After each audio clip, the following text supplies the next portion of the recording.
Yeah, look, we wanted to compete. We know India are a good side, but once again, one really bad session with the bat has destroyed our chance in the Test match. Look, I suppose 400 is a good score, but it's manageable in Chittagong. There's no way we should be bowled out for 150 in the first innings, and that's what's lost us the game. So some really poor decision making with the batters, and that's the most disappointing thing for me. There's obviously a lack of confidence in the top order. There's no doubt about that. The young player who hasn't played Test matches with us and is confident at the moment has come in and shown us how to do it and played really well. He's obviously come into the Test match confident from his A side and domestic performances, and the rest of the guys' confidence is just pretty low at the moment and not managing to find a way to get out of that slump. There's a whole host of players in the top 5 or top 6 that haven't played as well as I'd have hoped and been as consistent as I had hoped, and that's disappointing.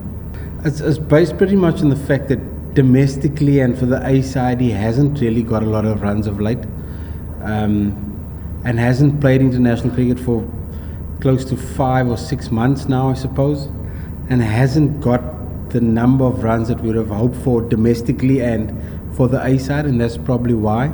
It was a no-brainer to pick Zakir because he's confident in coming into some form, and that's the reason he missed out. There was no one else really to bat number 3. But we wanted to get a right-hander into the top order. He's a guy that did well in a couple of Test matches when he played. He played the last Test match. I think he played in did he play in New Zealand? The New Zealand series, and got some runs. So then got injured. So he looks to score and looks to play nice and powerful, and that's the reason we got him up at number 3. We couldn't bat Sakib 3, we couldn't bat Mushfiq 3, we couldn't bat Litton 3, we couldn't bat Shawan 3, but we wanted to give him an opportunity. And if there's a good place to bat up the order, it would be in Chittagong, because it's a good wicket, probably the best time to bat against the new ball, because you can score. So that's the main reason we got him in at number 3. He could play as a batter. Obviously, he didn't bowl enough overs because he's still struggling with his shoulder and with his bruising, which is obviously a big blow for us because it leaves us with 4 bowlers, and then one bowler breaks down, Eberdot breaks down, then you're stuck with 3 bowlers. So it's a very difficult side balancing at the moment because our batting order is not confident, our top order, but we've also got bowlers who can't bat, so 9, 10, 11. And not their fault because they're not there to bat, but at least just a little bit vulnerable with only playing 4 bowlers. I'm not 100% sure about whether he'll be able to bowl it. He's definitely available to play as a batter, which is obviously an issue for us because he's an all-rounder. You need an all-rounder. So at the moment he'll need to be assessed in the next day or 2, but at the moment fit to play as a batter. So you are willing that he plays as a batter only?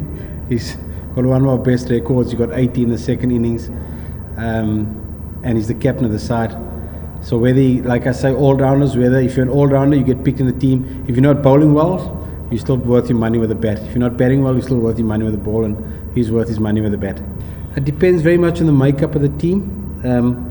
We were hoping Shakib could bowl a few overs here. It's something I need to think about going forward because the nature of the wicket in Mirpur is different. So we need to get an understanding what the wicket's going to be like before we make a decision there. But like you say, I don't like chopping and changing that much. I like to be fair to players. So at the moment, the middle order pretty much jammed up with Sakib, Mushfiq, Litton. So wherever he plays, he's got to make use of his opportunity because sometimes you don't bat in the position you want to bat in, but you got to make it count. Yeah, look, I'm disappointed with the way he got out. In the day, 60s are not going to win you Test matches, and anybody can get a first bowler. That's part of Test match batting. Any opening batter can get a first bowler. That's the nature of the game. So I'm probably more disappointed with the way he got out at 60 than the way he got out for first ball. So he's missed a good opportunity there to get a big score and really nail down a spot, which is disappointing. And it's always, for me, it's the manner of dismissal. Anybody can get out, but it's the way you get out that can tell a story a little bit sometimes. I'm very disappointed. I'm actually And I said to the guys, like, I was actually a little bit heartbroken off the first thing, because I know they're putting in the effort and the guys are trying hard. Eberdot's working extremely hard in his fielding. But when it comes to the middle, they then make a mistake. He takes all his catches in practice, he's putting in extra catching, ball comes to him, he drops it. So they're putting in the effort, but they're just not executing in the pressure moments in the game, and that's the frustrating thing for me as a coach, and I'm sure for the players as well. So I am very disappointed with the way we've unravelled in these 5 days. So some good character yesterday with a bat, which is pleasing to see, but it's a good wicket and should never be bowled off for 150 batting on day 2. Yeah, look, I've had a chat a little bit to Yasser, to Rabi. Obviously, got a reasonably good ball, but at international cricket, you've got to find a way to defend against those balls, because you've got to expect the ball to either get to LBW or spin past your bat. So he's got some work to do there.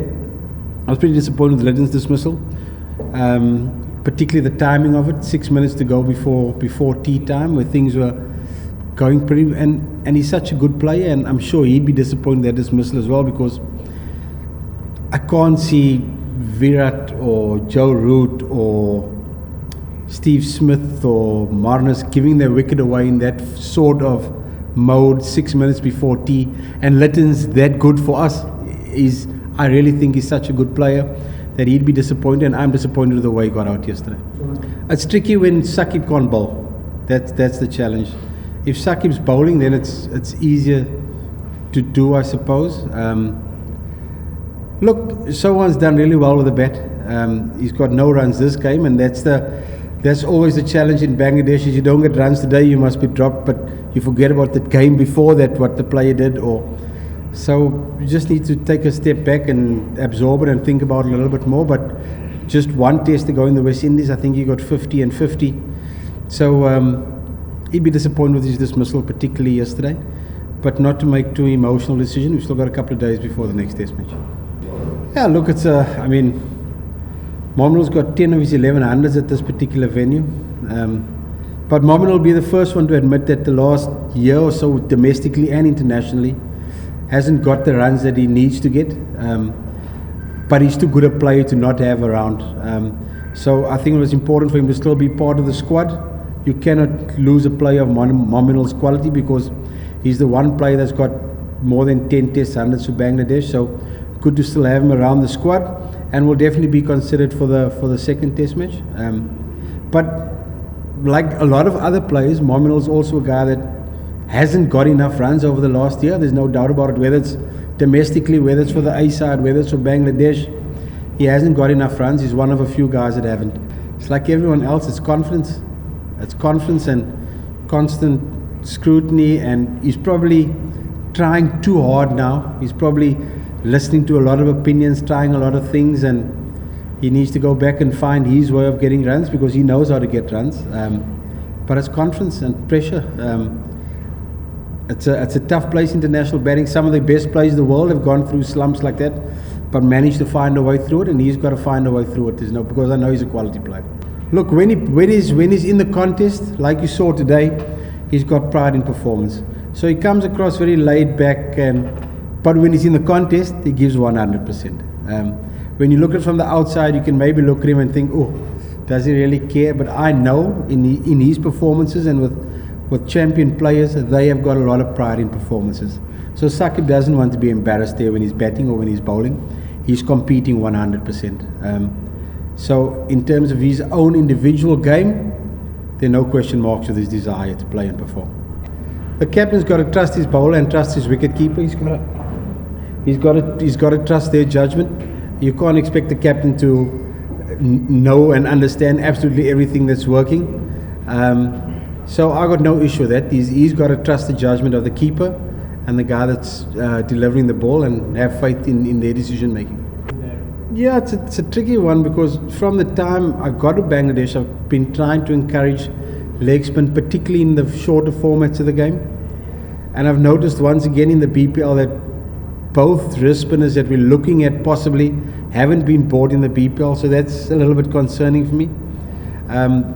Bangladesh's bread and butter has always been left arm spin and a batsman who can bowl off spin. And particularly in the shorter formats, and particularly on flatter wickets, You need to find somebody who can who can bowl wrist spin. The biggest challenge that they've never had a role model as a wrist spinner.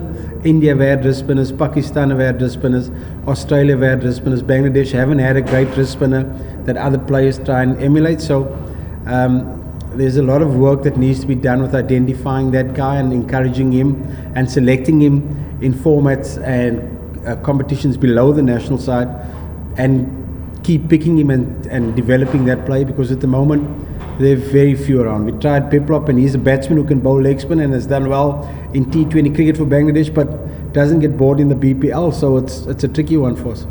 It's hard to pick a guy for the national team when he's not getting picked in domestic teams. We've done it before, but it's hard to continuously do it. Absolutely. We've got one or two guys who bowl in the nets with us, who bowl a little bit of wrist spin, but it's not Kuldeep's wrist spin, and it's not Rashid Khan's leg spin. So they're not used to playing that quality week in, week out, which is also a challenge.